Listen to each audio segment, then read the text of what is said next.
Hey everybody, welcome to Space Force. I am Jason Tondro. And I'm Jim. And I am Aid Smith. And I am Professor Christopher McGlothlin, completing the whole Space Force gang. Indeed. And we are coming to you live from the Capitol Hill Autonomous Zone today here in Seattle. I just want to let everybody know, if anybody is concerned, because you've watched some television news stations, this is not a danger zone. Like, it is basically a street fair with better food. There were literally thousands and thousands of people in a silent march yesterday. They're showing documentaries every night in the park. I mean, it's pretty Seattle. Like, it's 100% Seattle. Okay.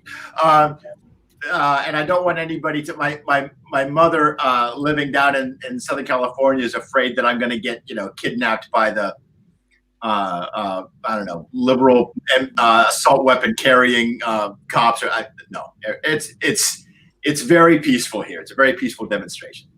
No, well, Jason is a guy who lives in the DC suburbs, which is technically the boundaries of Virginia. The number of people that have gasped and said, "Aren't you afraid of the Klan?" Believe me, I sympathize when your area has an outsized reputation it doesn't deserve. Yeah. All right. Well, we are here today to do expert opinionating on Star Trek: First Contact. I had not seen this film probably since it first came out. I did go see it in the theater, and I remember before the film came out, hearing a lot about how this is going to be like Star Trek gets great action scenes. It was going to be a high action Star Trek movie. And then I went to see it and I was like, really? but there's some parts that I thought held up pretty well, others that were not so well. But maybe we should just go around the horn real briefly and sort of see where everybody stands on this film before we get into the backstory. Jim, you want to start us off? I don't like it. Why not? I guess globally speaking, I feel that First Contact is the beginning of Trek's love of militarizing Starfleet. Oh. And it sets a lot into play for the tone, and that stretches well past Deep Space Nine and into a little bit into Enterprise, but Discovery kind of has a little bit of that in the full season in particular. And that's not what I'm interested in. Yeah. Like, I can watch Starship Troopers if I want that. Right. So we'll talk about it more specific, but that's a big takeaway. My other takeaway is I just don't like how dark everything looks. I don't like the uniforms or the ship. But we'll discuss that. Hey? Yep. Probably my favorite one of the four. Favorite one of the Next Generation? The Next Generation. Oh yeah, definitely. Yeah.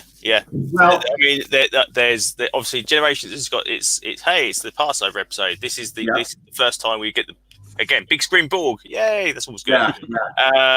And then the next one is the one I forget actually exists. So that's that's kind of thing. So this one being my favorite is We are pretty much staring into the abyss from here on out. Yeah, we behind the screen. For those of you listening, behind the screen, we have all been sort of looking at the upcoming schedule and realized that we're in for about a month of pain. But but we're going to make that pain as entertaining as we can. And I have decided that we've been through a lot of Star Trek together, my friends, and I have decided that what I'm getting from all of this is that every Star Trek film is somebody's favorite Star Trek film.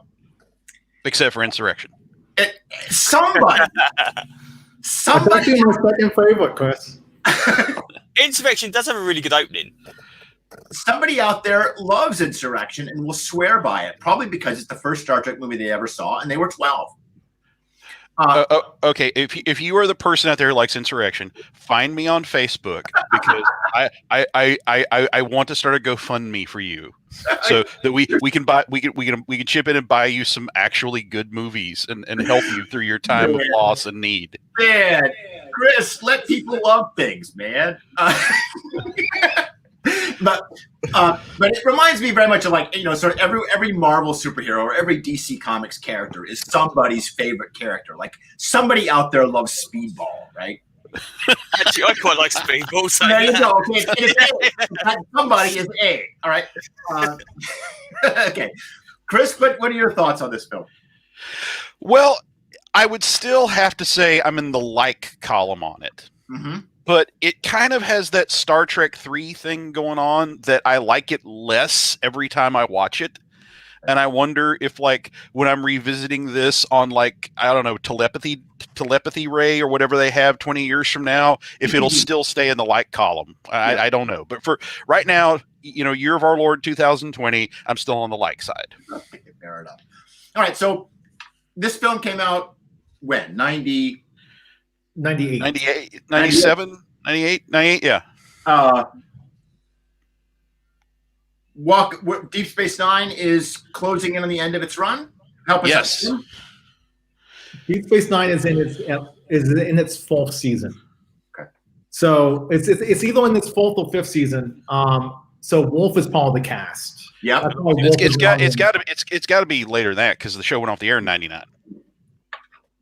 Is it season 4 the first Wolf season of DS9? Yeah. You know what? Let me look this up. So, Okay. Groping in the middle. Chris, how did the script get written? How does this movie get made? Well, surprisingly, after Generations, they went back to Ron Moore, who had kind of become the Deep Space Nine guy at that point, and his frequent writing partner, Brandon Braga, who had kind of become the Voyager guy at that point.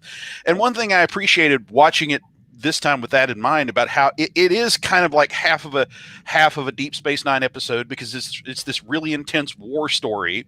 Yep. And with the captain who's been victimized by the Borg and Starfleet is kind of looking at him and thinking, is this guy all there? How much can we trust him in this situation? It's even got Worf and the Defiant. Yep. And on the other hand, it's like this wacky, let's go back in time and meet this wacky, eccentric character from the past that would describe like at least a half dozen Voyager episodes. Was Voyager already started by the time this film came out? Yes. And we were already in our perpetual, well, maybe it'll get good next year phase. So Braga and Moore write one draft, and they only make one real change from first draft to second. In the first draft, Picard and Riker are kind of reversed.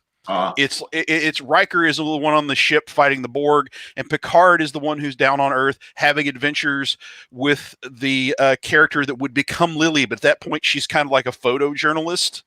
And Patrick Stewart, if there's a difference, put his foot down on that and said, No. I'm not sitting back and being passive in this film. If we're fighting the Borg, Picard has to be on the front lines. Okay. So that's the one major alteration they made. They had the movie that we saw, and then Patrick Stewart exercised a clause in his contract.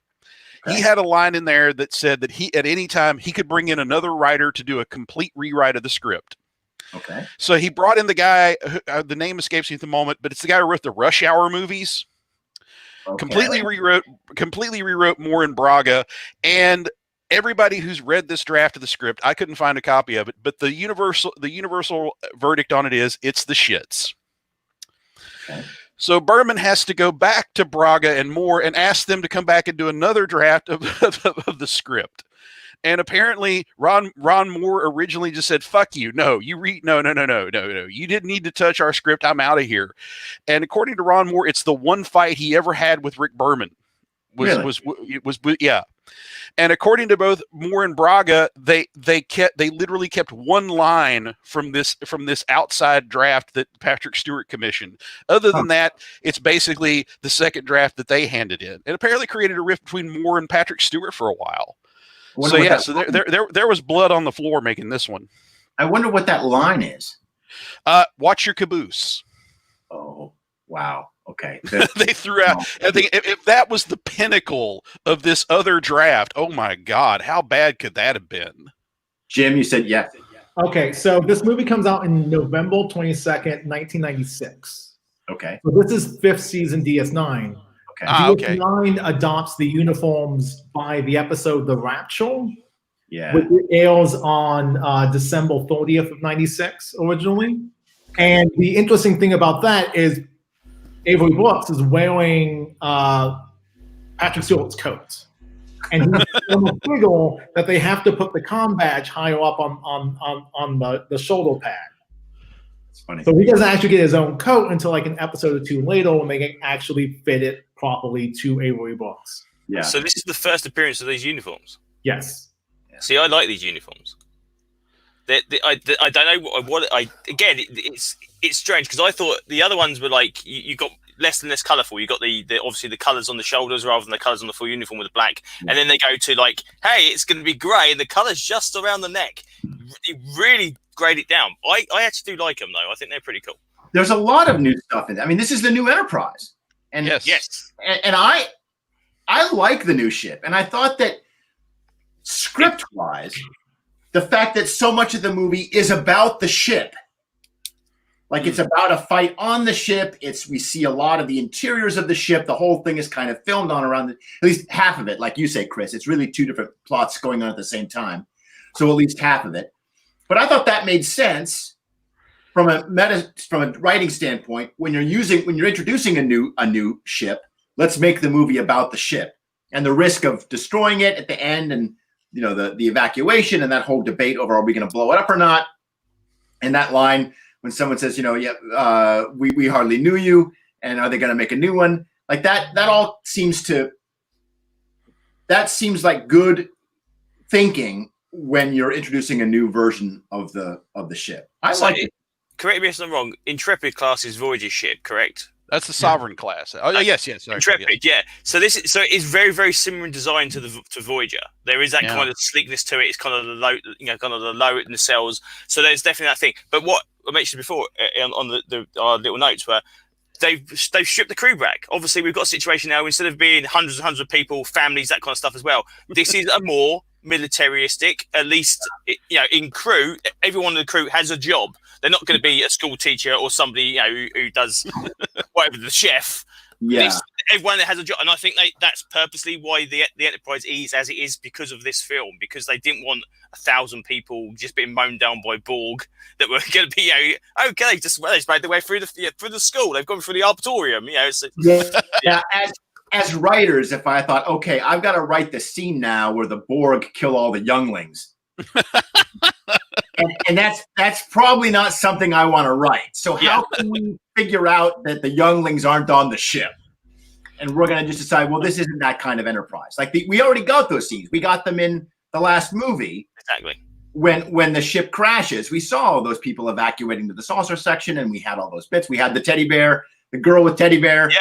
And she didn't make a reappearance, this time. And that's just terrible. I mean, it's straight away. So, and I can see how that would have been a writer's room conversation. So the film comes out, and what kind of reception does it get? Jim? Oh, big money, especially for a next gen film, and critical acclaim. Whatever change of mind we've had in the last 25 years, it was everything that Paramount wanted it and the fans wanted it to be 25 years ago. It hit the spot back then. Jim, what do you think? It made $146 million off of a $45 million budget. You factor in another $1 million for advertisement. They made $100 million on this thing, easy. And that doesn't factor in DVDs or rentals or any of the back end stuff that a movie makes. So the movie made money. And my issues with it, because I've never been enamored with this movie. I know, when I came out of the movie theater, everyone was excited about this. They talked about the action scenes, as you mentioned. And for me, I'm thinking, Picard's better than this. Right. And that's always been my sticking point with this film is Picard is a better human being than what we see him as here. And they try to make it that he's like he's been victimized, and now he's going to be the victimizer. Because we are watching this film after we've already done the entire first season of Picard, I see a lot of connections between this film and Picard, and I understand the influence that this film and the Borg plot in general kind of had on that show. There's one thing that I want to talk about the making of the film, though, before we completely leave that part, and that is Jonathan Frakes is the director.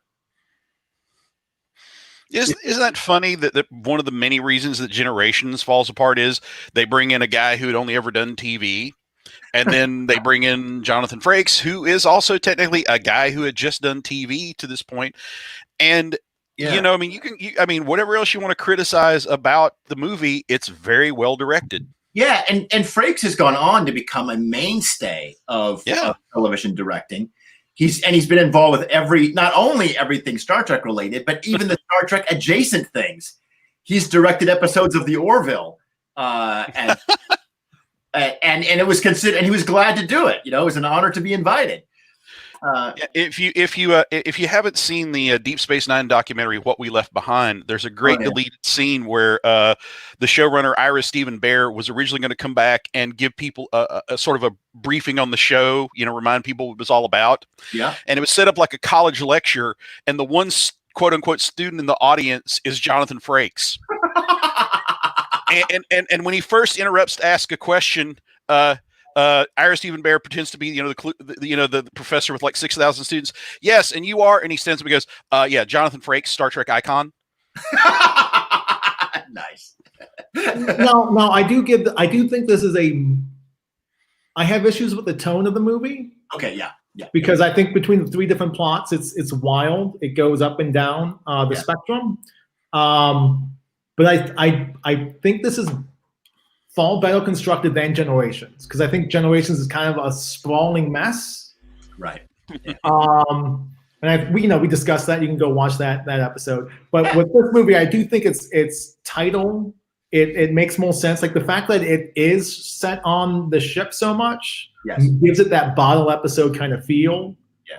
And allows us to have time to become familiar with the surroundings, so that when they become Borgified, we have that knee jolt. Oh no. Because, Lily and Picard spend so much of their time just walking around random sets. And that's nice to see, because you don't get to see those sets usually in a movie. This is another example of a film that is a victim of the new crew member introduced that is going to die. The running joke of our show has been just commenting on Lieutenant Hawk. Yeah. I didn't know who Hawk was until I watched this movie again. But what really the one hurtful thing about Hawk is there was so much pre-publicity for the movie that Hawk was going to be the first openly gay character on a Trek show. Really? Which of course, I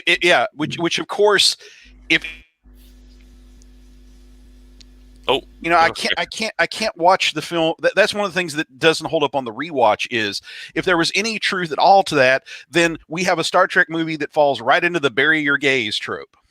Yeah, it's funny. I remember this when they first announced it. When the actual movie was coming along, they were publicising that, and obviously the actor was going to be there. And apparently, it's continued into the novels. They have actually established that fact. That he was gay. Yeah, but there's no mention of it. You don't see his crew quarters. They don't see he's in a relationship with anybody.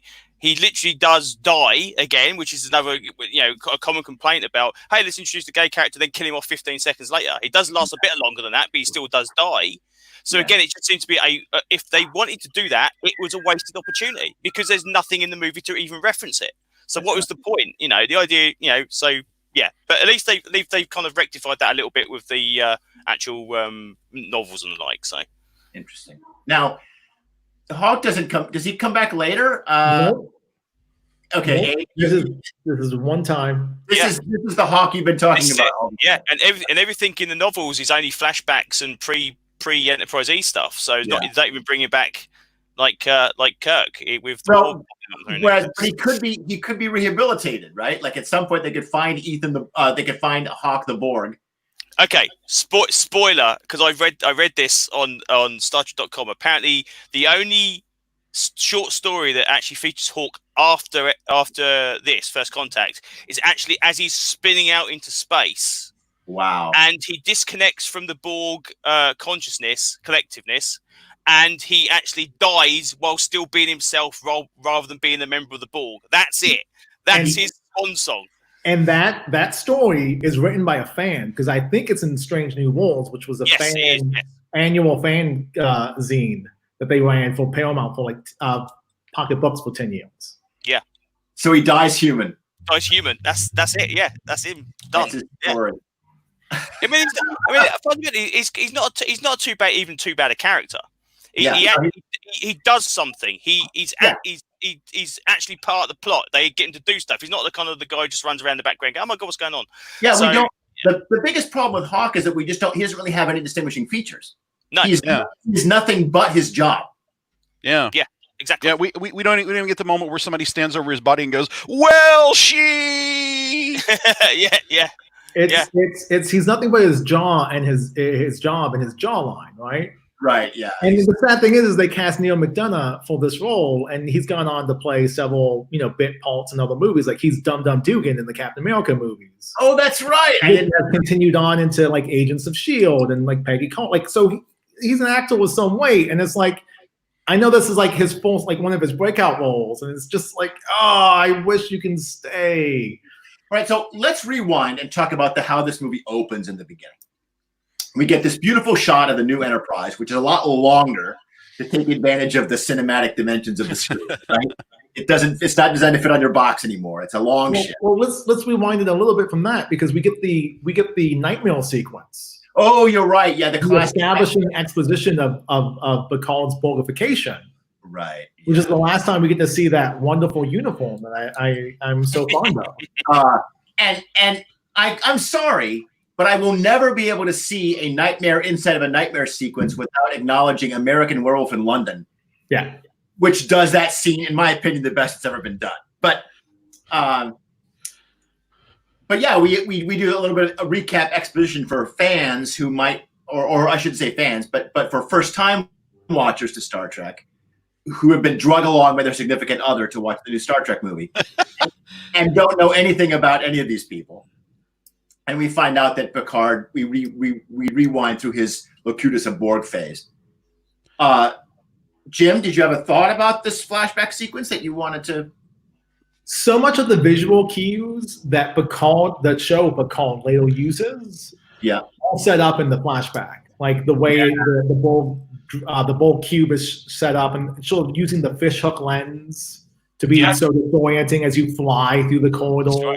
I remember the scene of him in the movie we just watched, with him looking in the mirror and like looking at the side of his face. Mm-hmm. Yeah. There's that great image of that from Picard when he's looking at isn't it like a holographic representation of himself? Yes, it's the holoscreen, isn't it? Yeah. And it slides over his face, and we see Locutus kind of screened on top. Anyway, there's a lot of because Patrick Stewart is not going to sit through several hundred hours of makeup. If you can do it by CGI, do it that way, Oh God. Oh, sorry, I just thought of a classic Trek story. No worries, sorry, didn't mean to interrupt. And that is. There's a great scene from the Star Trek blooper reel where poor Billy Blackburn is strapped on a table, being one of the androids that they're building in the episode. With Thalassa and the alien energy beings that are in the white domes. What are little goals made of? No. They're not android. It's Hanok and Thalassa. Oh God, I can't think of it. Anyway, so they call lunch. And everybody else goes off for lunch, except for poor Billy Blackburn, who has to stay on the table because he's in this horrible 1960s makeup. Yeah. And right before he leaves the scene, DeForest Kelley leans over to him and goes, "You wanted show business, son? Well, God damn it, you got show business." So mean. So then we return to tomorrow. That's it. Oh, there you go. We find out the Borg are invading off camera, which seems like a weird writing choice to me. Like shouldn't we see the Borg cube coming in? Shouldn't we see it blowing up Starship? Shouldn't we? But I actually like that shot where it actually comes over, and it's almost like a Star Destroyer shot, isn't it? Where it comes flies over screen kind of thing. Right. We don't get that. We don't get it right away, but we get it later, right? Yeah. But the other thing I'm interested as well, this is the first time, as far as I'm aware, where especially movies anyway, where we've had the Enterprise E being introduced, or new Enterprise, but we haven't had, hey, we're coming out of space dock. Yeah. This is like we're already out there. We've been out here for a year, which is really nice as well. Yeah, I was glad that I have another space dock sequence. You're right. Well, Jason, I think I may have an answer to your question. Okay. Now, this is like a Voyager thing, so you feel free to correct me because I probably got it wrong. But according to Voyager, don't the Borg get around by going through these transwarp corridors? Yeah, and, I mean, and part of the reason, is the reason we don't see the Borg cube coming in is because, like, theoretically, they could just pop up somewhere in the middle of Federation space. Sure. Well, we learn that they destroyed this colony, right? And that's what I'm getting at, is that we learn, like, we're told about the colony being destroyed instead of seeing be destroyed, right? Well, it wouldn't be Next Gen if they didn't tell you about a lot of far interesting stuff happening off camera. Yeah. Maybe perhaps you're right. Perhaps that's it. Anyway. And then Picard is given the orders to go to the neutral zone. And we all figure out pretty quickly that this is because Starfleet doesn't trust him, that they're afraid that he might get brought in or converted by the Borg. Jim. But this is like one of the things that bothers me, because not more than like season 7, end of season 6, beginning of season 7, we're dealing with Descent. We're dealing with Lore taking over the Borg, and Picard is heading up the Borg task force. So he's already done the thing that they're telling him not to do. Like Admiral JKF gives him marching orders to go find out what's up with these new Borg, because they had a new ship. It wasn't just a cube; it was like a cube with a triangle and pylons attached to it. And Picard is instructed to investigate it. Right. Yeah. And also the other interesting thing about this scene is, whereas all the other movies we've had, hey Enterprise, you're the only ship in the sector. It's like, hey Enterprise, we've got more than enough ships in the sector. You're not in the sector. This is the complete polar opposite, which is really nice. And it's one of those bullshit writing things where it's like, I'm setting up this conflict that's not a conflict, so that the captain can have the defining moment of saying to hell with all orders and going in. Like, well, I guess Data gets that line.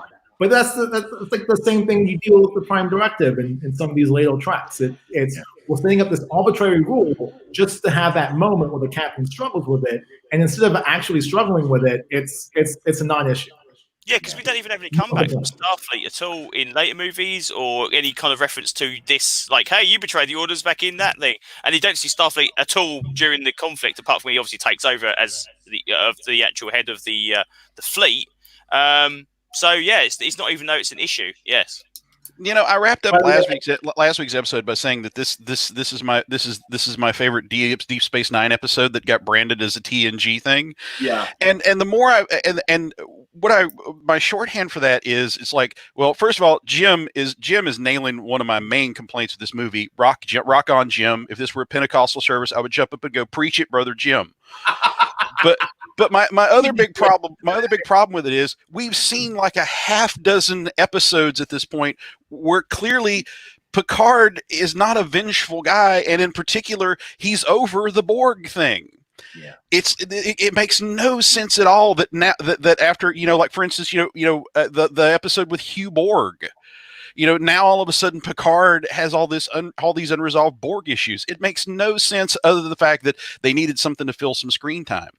But what I've thought in recent years is, if you made this a Deep Space Nine movie, Captain Sisko is a guy that you would think might have some Borg issues. Yes, he has some reasons.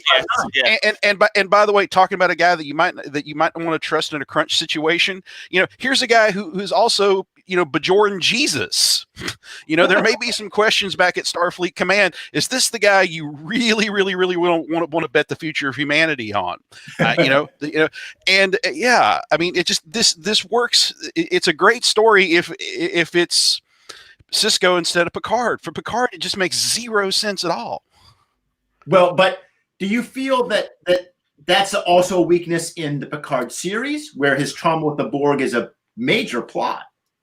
Well, I mean, well, okay. Here's the thing. Okay, I have very okay. The question I put to you is the fact that Picard is acting so out of character ultimately a good thing or a bad thing? You see, because I as a storyteller myself of some very small note, I am bothered by how wildly how inconsistent this is after 7 years of a TV show. Yep. But I got to tell you, I wouldn't pay $15 to see next TV Picard on a big screen, because it would have the same problems that most of the 7 seasons of TNG. It's boring AF. Yeah. So I'm torn by the fact that I don't know this Picard, and part of the reason I don't know him is all of a sudden he's an interesting guy doing interesting stuff. So that Picard chose to be true to the multi-million-dollar motion picture, as opposed to 7 seasons of, well, let's go to the briefing room again. I can only hate that so much. As inconsistent as it is, I can only hate it so much. So go ahead. So this is obviously the last swan song for Next Generation Borg up until Picard. Obviously, we see a lot more of them in Voyager, so they are kind of filled out there and then. But the problem we have with Picard's Borg plot was it actually wasn't part of the plot. It was just a side plot. The actual main bad guy didn't even involve the Borg. They would happen to be, hey, we're working on a Borg cube, and there's some Borg stuff going on over here. But the other alien monster thing that's made of robots, that's not the Borg. That's like completely different. It's like, well, so it's kind of like there's similar things, but not quite the same. I think one of the, so we're playing with retroactive continuity, right? Yes. So we see in the TV show, Picard, he has that encounter with Hugh. He has the encounter with Law's clan of Borg. He's grown as a person. He's trauma you don't recover from trauma in a one-way line. And I think the show Picard recognizes that. So they take this wildly out of character moment in Picard's life where he's willing to tell people, fight them hand to hand. Yeah. And hand-to-hand combat leads to automatic assimilation. Like he's seen the prongs come out. Like this is the first time we see that the little suckles that come out and start putting nanites in people's bodies. Yeah. So he's basically telling them, go be Rachel. Like this is the most like Captain Cook kind of thing that he could possibly do. Like this is Colt talking in like Devil in the Dark to those long row of red shorts right before they go off and get eaten by the Horda.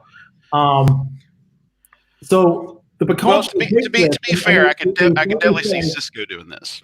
Yeah, and whichever Janeway shows up this week could possibly do this as well. And the Picard show takes this issue and is like, okay, he hasn't fully healed from his trauma. He hasn't fully dealt with it because he doesn't deal with his emotions. And then they add this nuance of he also has a congenital mental deficiency that makes him more angry. Yeah. Specifically, they say you're going to be more angry. And he's more angry or Picard than we are accustomed to seeing in that season when he starts snapping at people. And it sort of smooths out some of the rough edges of this movie. But Picard's lack of humanity to the point where he phasels a crewman who's reaching out for him, who is okay. We're skipping all over, and I'm afraid that. Yes, go ahead. Sorry, Jason. So this is the crazy thing. Picard's dealing with the Borg contradicts what we see in Picard. Okay, the idea that it's like, okay, if you kill all the Borg you see because you'll be doing them a favor. Okay, he's just seeing the new Borg kind of being kind of brought out of the and obviously by Picard he's completely rehabilitated, and we see all the Borg on the cube having their actual stuff removed from them, so they're still kind of disfigured and kind of been injured, but they're no longer the Borg.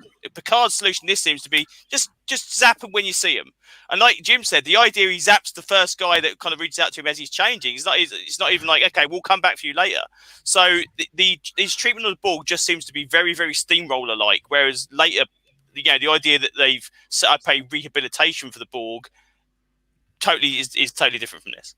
So are we left to conclude that what caused movie Picard to snap and stop being Mr. Briefing Room and let's talk it out is the script for Generations? Well, that would break many of us. So you want to get control of this mess? I'm going to try. Okay. The first thing I'm going to do is I'm going to acknowledge we have a couple of people in our audience, including longtime watcher Carrie and Grady, a new watcher who is already churning up the chat room. So welcome, both of you. There's a lot of stuff going on here that I think a lot of people, quite frankly, may not pick up on. Like, most people do not remember the last 3 seasons of Next Generation the way that others do, you guys do, and so when we see the film, it's not as big of a stretch for them. I know it wasn't for me, and I watched those episodes. So to me, it was and I guess this is my no prize instinct, my attempt to try to find a rationale for what we see on the screen, right? And the rationale that I see on the screen is that Picard is really good at sublimating his own trauma. Like, he's really good at ignoring it. And when he's alone and time has passed, those things bubble up to the surface, and that's what we see in this film. And that's why it doesn't bother me that it's still affecting him years later in his own series. And I agree that his medical condition amplifies that he's thinking about his end. And when he's thinking about his end, his experience with the Borg naturally comes to the fore. Now, that is not to excuse what's going on in this film with him shooting his crew members and telling them to die. What I think that, for me, a big influence on this script is not what we saw in Generations, Chris. It's fucking Aliens. Oh, yeah. Jonathan Frakes admits that when he was prepping for this film, he went back and watched the first 2 Aliens films. And you see that, I mean, the Borg have always been kind of like Star Trek's knockoff xenomorphs, right? And I'm being mean to them, but the Borg are great villains. They're interesting villains. And in many other Star Trek films, we have keenly felt the lack of a great bad guy, right? Like, this is one of our big complaints about Generations is that, and other films, and Cybok, and all that stuff, that we needed a good villain. And so it makes sense that they would use the Borg. And then they sort of recycle Picard's trauma plot because the new writers want to get it on the big screen, and they don't want to just leave it on the little screen, right? They want to take the toy and play with it. But then when the Borg show up and they start assimilating the ship, and we get the speech about how, like, if you see somebody, you should just kill them, you'll be doing them a favor. Like, that is straight up Aliens. Yeah. And I felt like the movie was trying to run on those legs. And as we often see, and as we're going to see when we do the J.J. Abrams movies, whenever you try to do Star Trek like a different franchise that's not Star Trek, it feels weird and usually falls over, right? Well, it reflects a very, very, very harsh, as Jim says, militarized attitude toward the whole thing. But, it's a Ron Moore script. I mean, like I said, I could definitely see this being something that Cisco would do. It would definitely slot into the Battlestar Galactica reboot. It would. Aliens is clearly there in the direction, but story-wise, I'm not so sure this isn't just a Ron Moore thing. Well, also to Jason's point about Aliens, those are Queen. That dramatically alters, like, so this movie does a lot in terms of what we expect from the Borg moving forward. Like, this Voyager does 26 episodes of Borg stuff, and a lot of it's taken from cues in this movie. So, like, my view of the Borg leading up to False Contact is always that they're like this dark male of, the black male version of Starfleet, right? They go out, they consume, they assimilate, just much the same way that we do cultural assimilation. Like, we try to understand people, we bring them in, we respect their identities, but we're all working together to a common goal. The Borg are doing the exact same thing, except you don't give your consent. Right? So that's why the Borg are so menacing when Q introduces us to him, and he has those great quotes about them being relentless and that you can't possibly understand their thinking. You're inching closer to my pain. Yeah, this movie, we start seeing Borg, like, because they're assimilating the Enterprise, they have to necessarily start using the terminals, right? Like in the past, Borg just sit in the alcoves and they can run the whole ship. Right. But because they're assimilating another piece of technology, which we have not seen up to this point, they're using computer terminals. Well, that's going to carry through into Voyager when they're on Borg cubes or Borg ships, and they just have them using terminals like any other alien race. And then we had this idea of this queen who says she is the collector. Yeah. And that whole motivation in this movie is she wants a mate. Yeah. Okay. So let's talk about this a little bit. So there's you've hit upon the thing that I've always hated the most about this movie, even when I first saw it. Yeah. Now, I think what you have here is you have a writer's desire to personify the villain. This is exactly why in the Lord of the Rings movies, Sauron is a giant burning eyeball, which he is not in the books. Sauron is not a giant burning eyeball. But they had to find a way to put him in the movie because we have to have a bad guy to punch. And we never punched the eyeball, thank God. But we still needed to have something in the movie, right? And so now we got the Borg, but we feel like we have to give the Borg a face. We have to literally put a face on it. And no, you don't. Well, you don't. But you're right, you don't. But the writers feel like dramatically, this is how Hollywood makes movies, right? Yeah. And Hollywood makes movies with a face to represent the villain.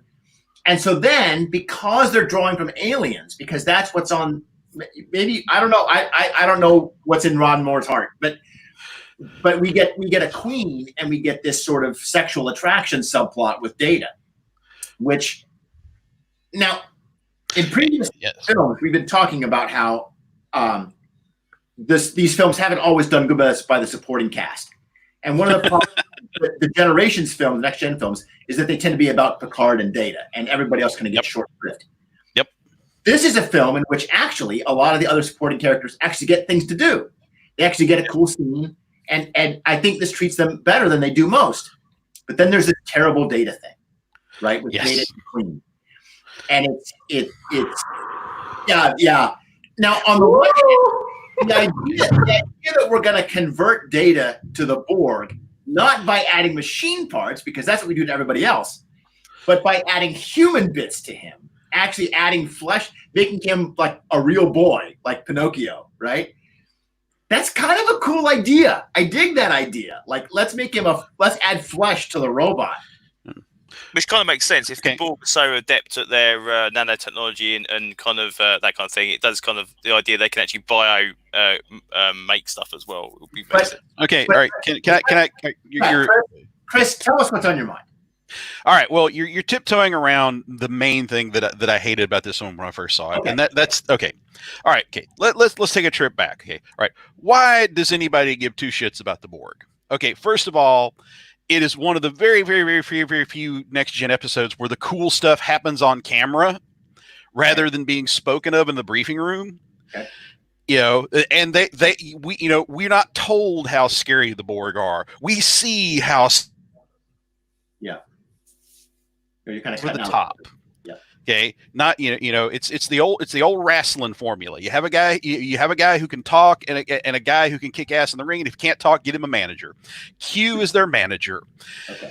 Q gives that great speech, one of the best speeches in Trek history. The famous, if you can't take a bloody nose, go crawl under your bed speech. Right. And he throws in that awesome, you can't negotiate with them. You can't plead with them. And who would have guessed that the whole time there was this great cutscene where he goes, "Oh, unless the Queen gets horny, then you're all set. Then you're pretty much good." Yeah. I mean, the worst thing about this film is it's the complete jobbing out of the Borg. I mean, who would have guessed that, to wipe out this unstoppable force, which is basically taking over almost an entire quadrant of the galaxy, all you have to do is shoot your torpedoes in the right place. Yeah. It makes the Borg so much less scary. And the whole idea that they have a queen, that they have a "before I kill you, Mr. Bond" villain is just ridiculous. I don't think the Borg have ever recovered from this. This is, You know, this is the thing. it's like the moment. It's like the moment when Stone Cold Steve Austin's Chris McMahon. There's just no saving it. Chris, you keep cutting out. We lost you after Stone Cold Steve Austin. Yeah, it's like the moment. It's like the moment when Austin, who became the biggest star in wrestling by being this anti-corporate rebel, turned bad guy and joined up with Mr. McMahon. There's no coming back from that. Okay. You know, it just completely and utterly destroys the very basis of the character. And so, yes, they do get a multi-million-dollar movie out of it, but they completely just wreck the Borg as characters. But I will. But one last thing about the Data thing. Yeah. The other thing, if it's one thing that to me just destroys every single next-gen movie except for this one, it's the fact that every single next-gen movie for me is like a game of Clue. I try to figure out which weapon I would like to use to beat Brent Spiner to a bloody pulp. Because it's just him doing this in terrible, unfucking funny comedy and just devouring whole scenes. You know, the fact that they keep him out of the action and like all he has to do is like gasp and react. Yeah. I have to give major points to this movie for, oh my God, this is the one where we don't get unfucking funny Data comedy. That may be the absolute best thing about this film. I don't want to hit Brent Spiner with a rope or a candlestick or a pipe or something by the time I'm done with it. Abe? I'll say the Borg to me in Next Generation have always been like the Cybermen in Doctor Who. So they have the same motivation. We assimilate, and obviously New Who's even also, because they even get their own catchphrase now. They can do it as they march along. Yeah. So the idea that Doctor Who always had that Cyberman commander to be the one that did the speaking, it was kind of almost inevitable it was going to happen at some point in time, because the idea you didn't have somebody doing this in this movie, you couldn't just have like this constant onslaught of people you couldn't discuss with, or at least shout at, without just the idea of that. But like Chris was saying, the worst thing about this is obviously as Voyager continues with this kind of plot, the Borg get less and less impressive. By the time you've got like, hey, we've just destroyed 4 cubes in 2 minutes flat, and they're coming to Earth. That's okay. We can get rid of them before they get there. They literally destroy them. Just kind of just flag them down off the side of the road and just say, well, just park over there. We'll get to you when we need to, because they're not a threat anymore. They ruin it in that respect. So it's a shame. But again, the other thing is, I don't know, I suppose you probably know this, but the idea of the Borg originally was they weren't going to be robots and cyborgs. They were going to be insects. And apparently, I believe, unless I'm mistaken, this might have been. I believe this was something to do with the conspiracy episode. And the conspiracy episode was that the all those buggy things in conspiracy were going to be these insect overlordy things that were going to come and try and take over the Federation. And that got dropped. And instead, they said, "Hey, wouldn't it be really cool if we get some cybernetic dudes on instead?" And that's where the Borg came along. Yeah, that's what I remember. And it's so interesting because like there are scenes on the Enterprise when they're fighting the Borg that are tense, and I feel the Borg to be threatening, but I've never been able to get past. And again, this is the fact that Tondro gamifies every movie he watches. Right? I have never been able to get past this ridiculous idea that the Borg will let you walk around their ship if they don't think it. Okay, I can actually explain that in role-playing terms. Okay, Abe, walk me through it in role-playing terms. Again, I actually started up the Borg Queen. There you go. We have a guy who wrote her thing is basically in the Star Trek role-playing game, if she calls on drones to do something kind of like dangerous to the party, they get more dice to spend. So they get threat dice to add to their dice pools. Yeah. So that's how it works in the actual core game as well.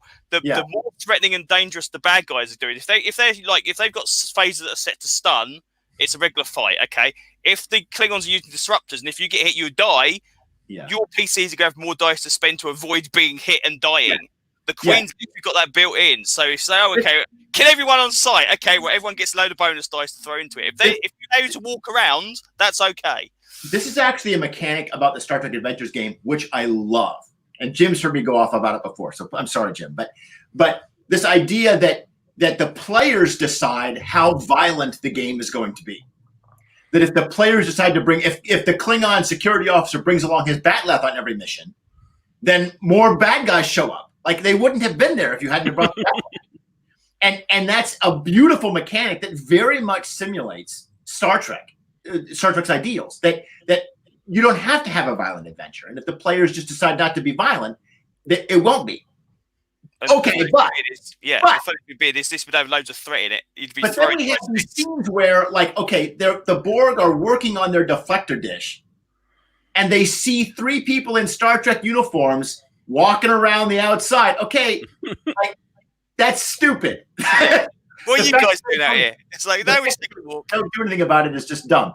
And anyway, so there's problems with that I have that. It's weird the things that the things in plot that don't bother me compared to the things that do. I'm sorry.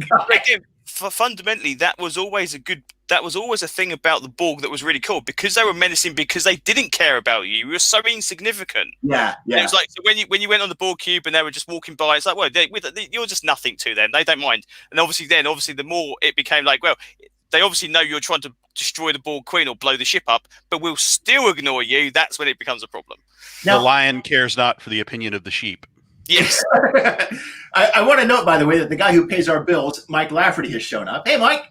And Mike notes that isn't there a certain sort of diehard on the starship vibe going on in this movie? Certainly there is with Picard and Lily. Is that her name? Yeah.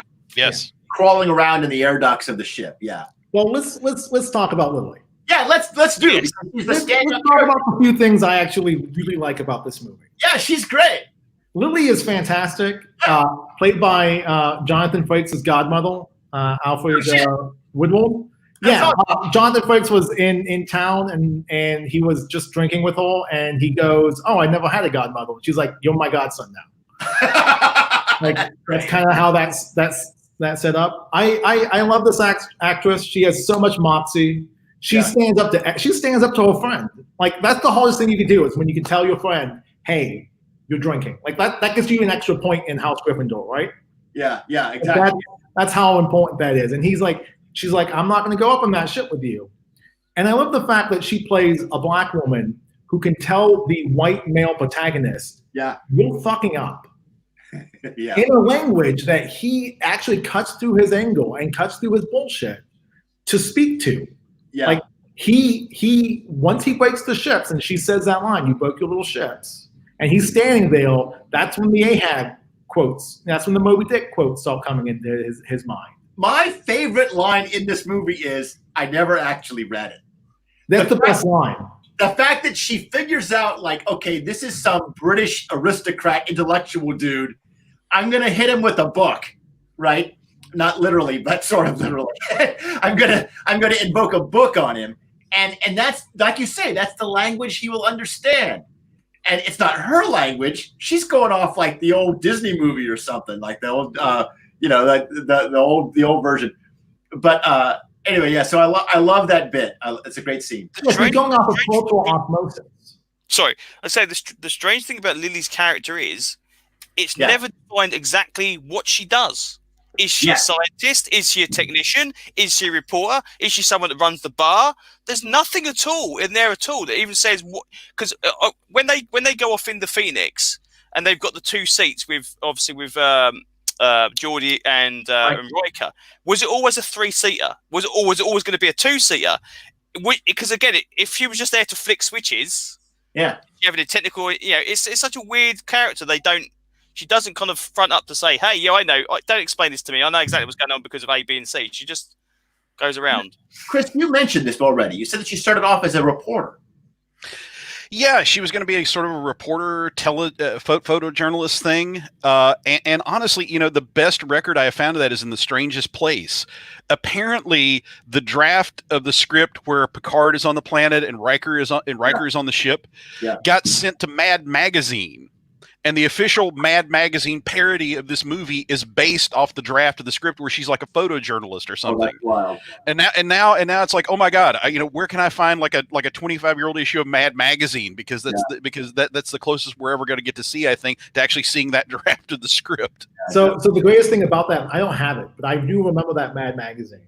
The greatest thing about it is Lily comes back with Picard to the future, and then the Enterprise like blinks out of existence because apparently like one of her grandchildren is like this really important engineer who creates like life support systems.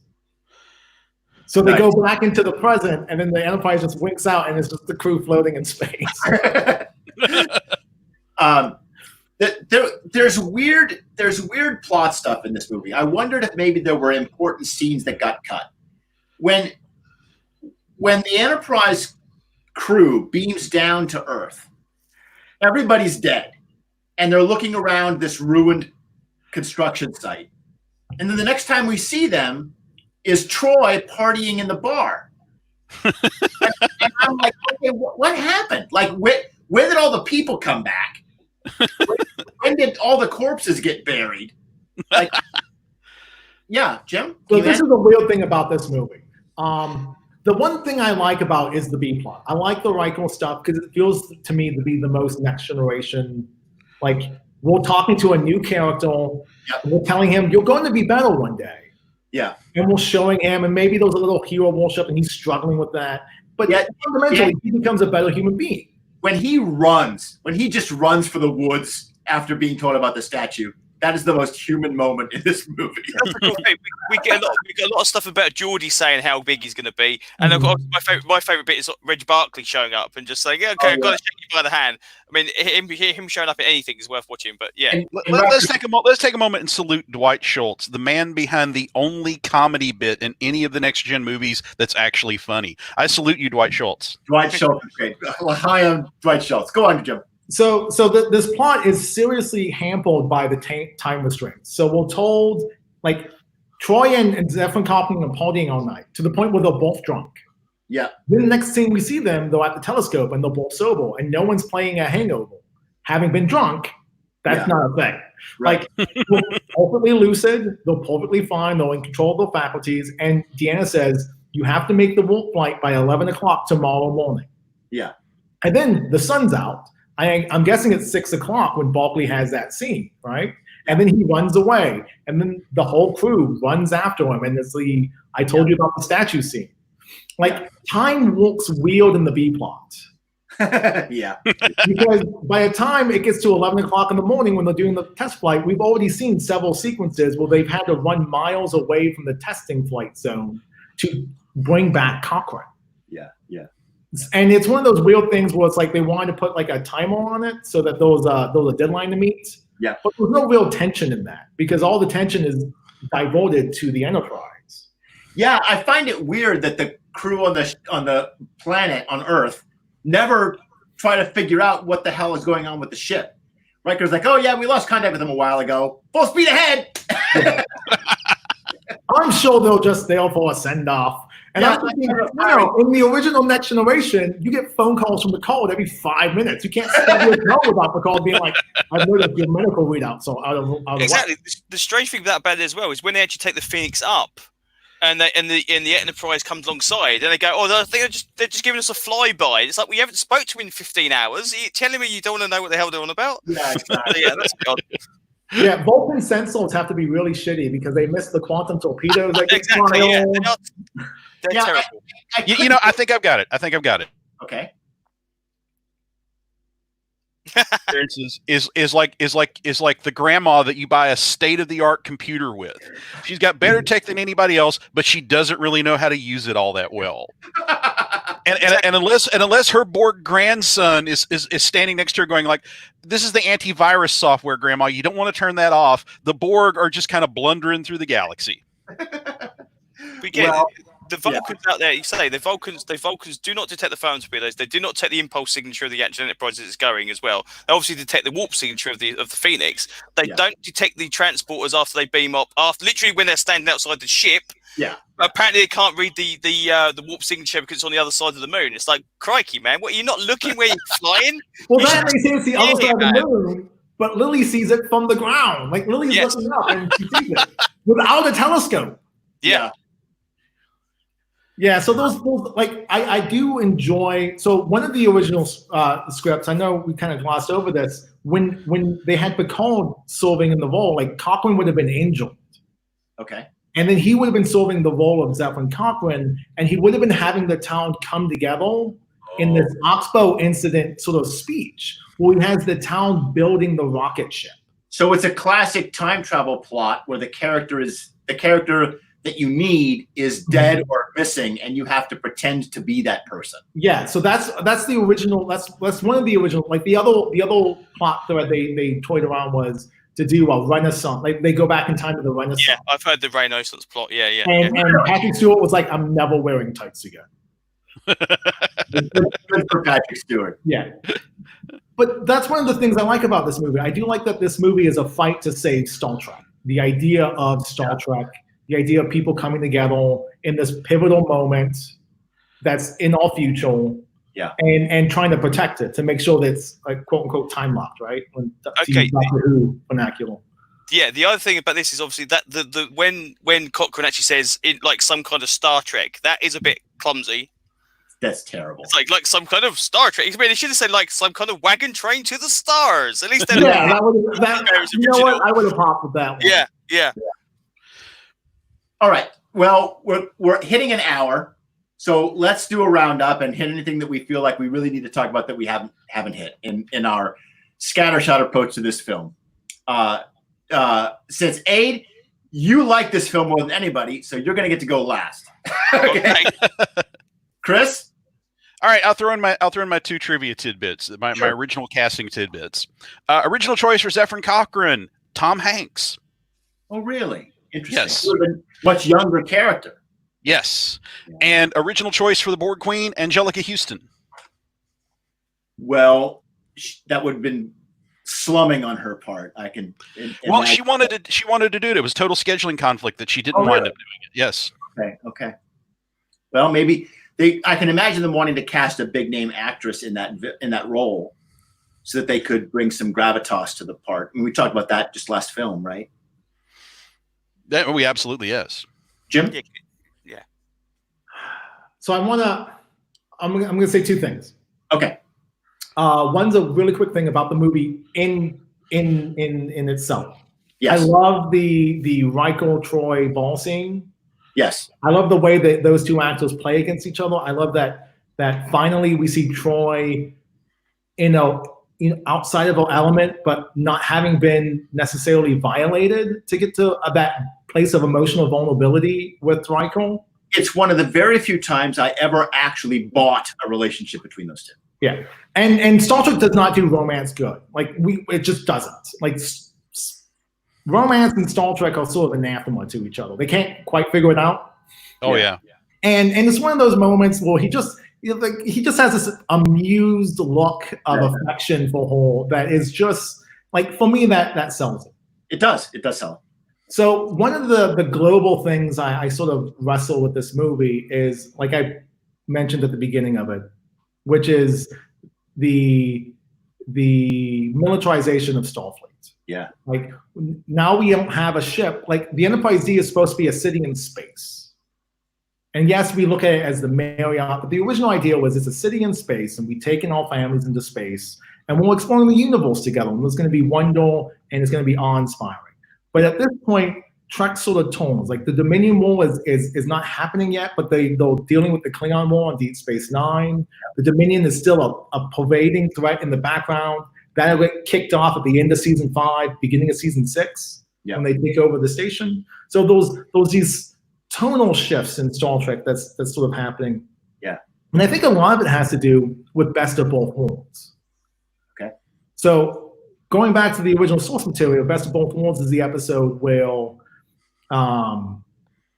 Picard gets kidnapped by the Borg, gets thrown into Locutus. We see a little bit of it at the beginning of this movie.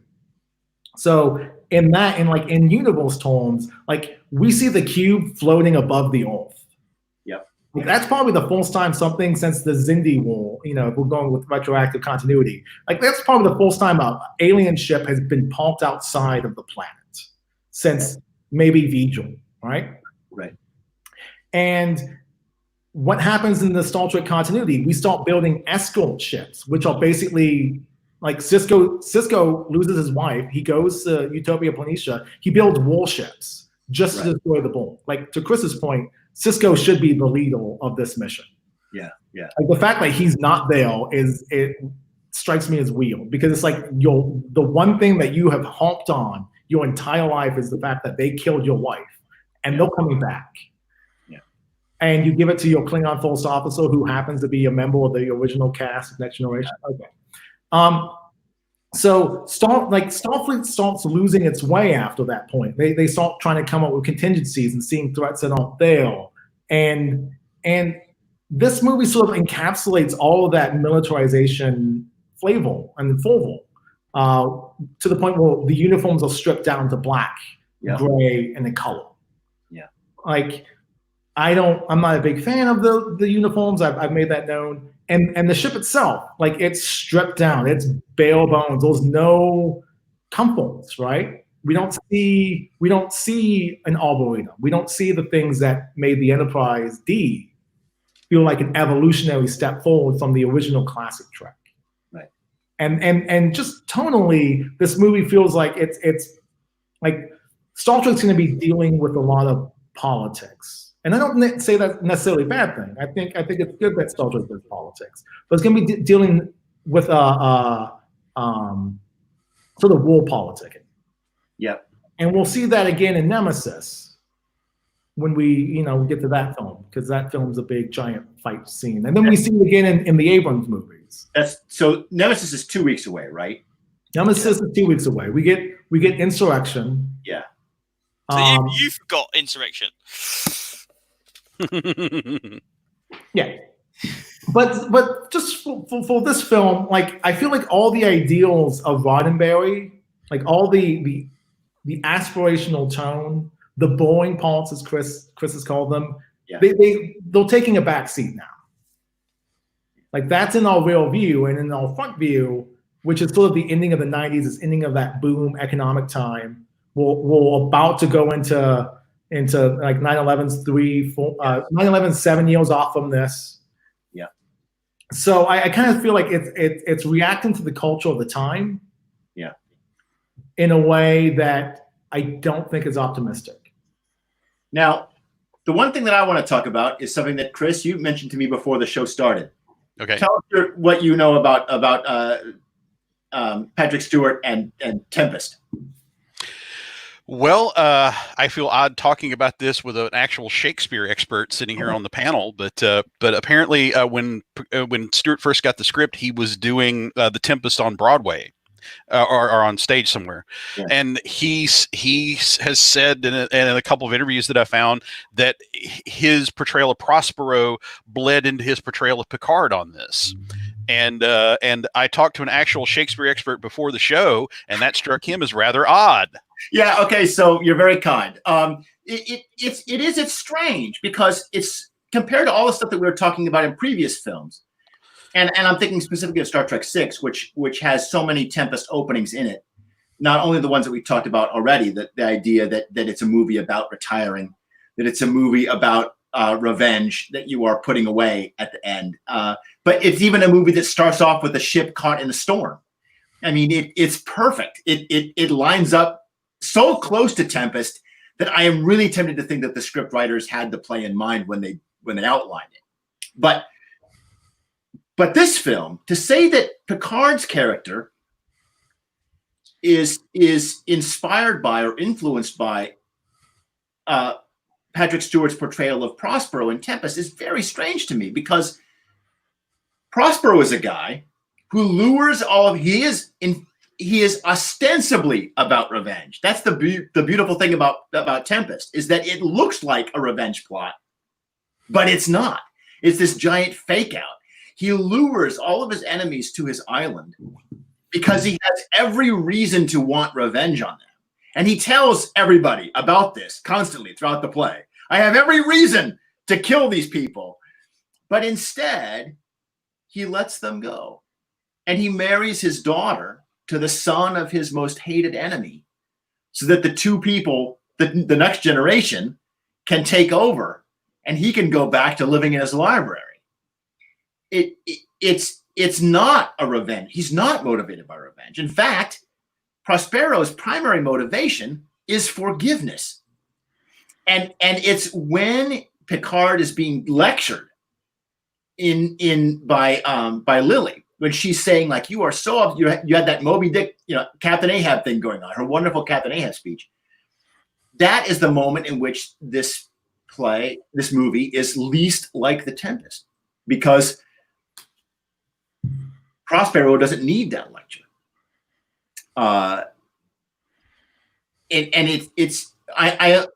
am not I should not be here to criticize Patrick Stewart's Shakespearean training, Sir Patrick Stewart, and his years of experience on the Shakespeare stage. The first time I saw him playing Shakespeare, he was playing Claudius, the old BBC Hamlet from the late 70s, early 80s. But I'm inclined to think that maybe his influence, his drawing on that character of Prospero, was perhaps a bit over-exaggerated for the press. Well, Jason, we're talking about a guy that willingly signed on to be the poop emoji. I think you can bust his chops a little. Okay. All right. We do a lot of strange things for all children. We do. Aid, final thoughts about this film? Something we haven't talked about yet? Okay, so first things first, we haven't mentioned that it's got the standout character from Voyager in it. Obviously, Robert Picardo as the medical hologram. Nice. Which is fantastic. Again, we've always got that one character. Classic Trek had Spock, Data in Next Generation, and the Doctor in Voyager, and this. We get to see the Doctor, which is really, really good. I'm a doctor, not a doorstop. Not a doctor, not a doorstop. Yeah, exactly. Yeah, which is excellent. And as we mentioned in the notes, the idea that this is possibly the reason why Discovery and Enterprise as they are, because they've altered the Star Trek timeline, because sending the Borg back, this is a thing. Jim, this was your idea at first, wasn't it? Mm-hmm. Yeah. I've had this idea for like ages. That when the Enterprise goes back in time and they talk to Cochrane, they alter the timeline. And so when we see Enterprise, the series, later, that is not the actual original timeline. That's the timeline after it's been altered by the events of First Contact. And I don't think it's altered in drastic ways. I think it's altered in small ways. Yeah. Like I think in the original classic Prime, unmolested timeline before First Contact, there was probably an NX program, but I don't think the ship was named Enterprise. I think the ship's named Enterprise because Cochrane meets the people from the Enterprise. Yeah. So I think it's very small changes that happen. Like for instance, the Buzz Aldrin of this mission, Lily, isn't on the flight. Like that's Riker and Geordi. So like those two people sort of kind of get written out of the timeline. And this, what it becomes is it's an explainer. It's a way to explain all those weird little continuity differences in Enterprise and Discovery and Picard. That Enterprise has the Borg episode in it where they find Borg on Earth. And they make reference that Cochrane at one point gives a speech. He gives a speech about the Borg, like as public address. Yeah. And he has to walk the statements back because everyone's like, "You're crazy, old man." And he's like, "I'm gonna walk it back." But Ultra finds it. Like Ultra pulls up the speech and is like, "Oh my God, they're talking about the thing that's on deck 3 right now." Yeah. Okay. So I think it's a little I think ultimately time is it smooths it out. Like it doesn't. We don't have like a prime. No one's blowing up a ship in this timeline, right? Like we don't have a narrow situation. But time gently smooths itself out over the course of the past, the intervening centuries. Yeah, and also just going back to this as a reference back to Enterprise again, the Enterprise episode where we see the Mirror Universe version of First Contact is fantastic. Okay, he's got the shotgun, right? Yeah, he gets the shotgun, just guns down the Vulcans. Yeah, it's just so cool. And again, seeing the scene like the original, it's like, when's the gun coming from? It's like, oh no, it's not on this one. Yeah, and the other point to Aid's point. So the nice thing about the Bowman era tracks is whenever they start a new track, there was a character from the old track in it. Yeah. Okay. Like they couldn't get a Voyager person in there, but for the Enterprise's original premiere, Broken Bow, it has a speech from Zefram Cochrane, played by James Cromwell. Okay. So it's that sort of nice sort of massaging of yes, we recognize that this is slightly different. Abe, anything else? I think that's pretty much. The other thing, which is again I mentioned in the notes, is what was that little room where it had a force field into space about the size of like a car? What do they use that force field for? I want to know what that's for. That's what's bugged me. Is that like a USB port or something on the side of the Enterprise? It's just like it's really weird. I'm Southern, so I'm gonna go with bass fishing. That's the makeout room, Abe. Oh my god. That's where they attach the big slide, so you can like slide out. Yeah, that was too odd. Always seem odd. Yeah. Next week is I can't believe I forgot. Insurrection. Next week is Insurrection. It's instantly forgettable. It's crazy. I've got a lot to say about Insurrection. Does anybody here? I say that knowing that I can see Jim. The rest of the other two of you, you're always like you're just an icon. But I know. Okay, Jim, you like Insurrection. I love Insurrection. Insurrection is my favorite film, but I'm the guy who loves Star Trek V. So and Nemesis. No, I don't like Nemesis. I like Beyond. Oh, okay, Beyond. I actually those one scene in Nemesis that I will probably spend if you don't stop me, I'll spend the whole hour talking about because I think it's so good that it deserves a better movie around it. Interesting. All right, yeah, help us to understand. Help us to enjoy Insurrection. What should we, as we're going to watch this film over the next week? So I'm obviously the continuity nerd in the group.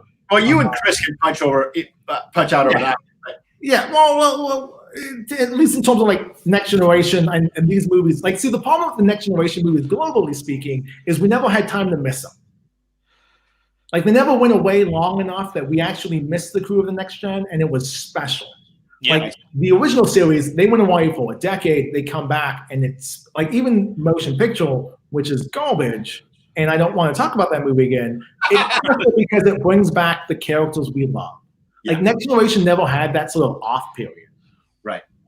The nice thing about it is there was a plot point in the later seasons of Next Generation where Earth makes a deal, the Federation makes a deal with the Cardassians that gives away planets. Yes. And there was an episode where Picard has to forcibly relocate some indigenous Americans who have colonized this planet in the demilitarized zone. Okay. This takes that plot point that I really did not like in the original show and does it the way Picard would have handled it.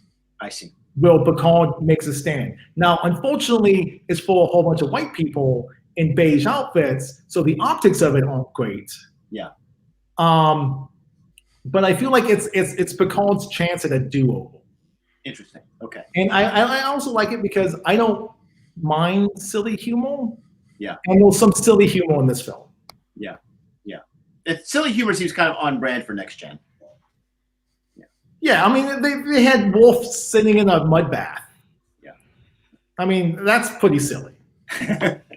Fistful of datas, That's great. All right, well, we will be back in 1 week. Oh, and we forgot. Chris, tell us about your charity bundle. I can't believe I forgot that. Oh, well, that's good. I can tie the episode into a nice little bundle here. Please do.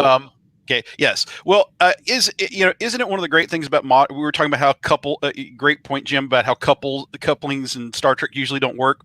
Isn't it? At least it warms my heart during Pride Month that the only Star Trek couple that really works for me is Stamets and Culber on Discovery. They are miles away my favorite Star Trek couple of all time. Not even close. I agree.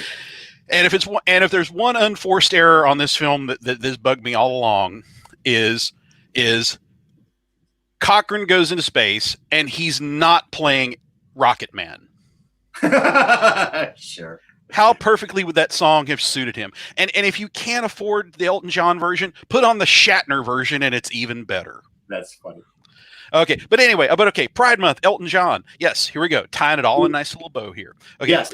Through my own little publishing imprint, Ghost Show Press, in honor of Pride Month and in honor of all the wonderful members of the lesbian, bisexual, gay, and trans community that are my friends, my family, and my fans, every single dime that I have made from sales of our first book thus far, World Defenders: The Summit, is going to the Elton John AIDS Foundation at the conclusion of Pride Month. So if you want to go to Drive-Thru RPG, look for Go Show Press, look for World Defenders: The Summit.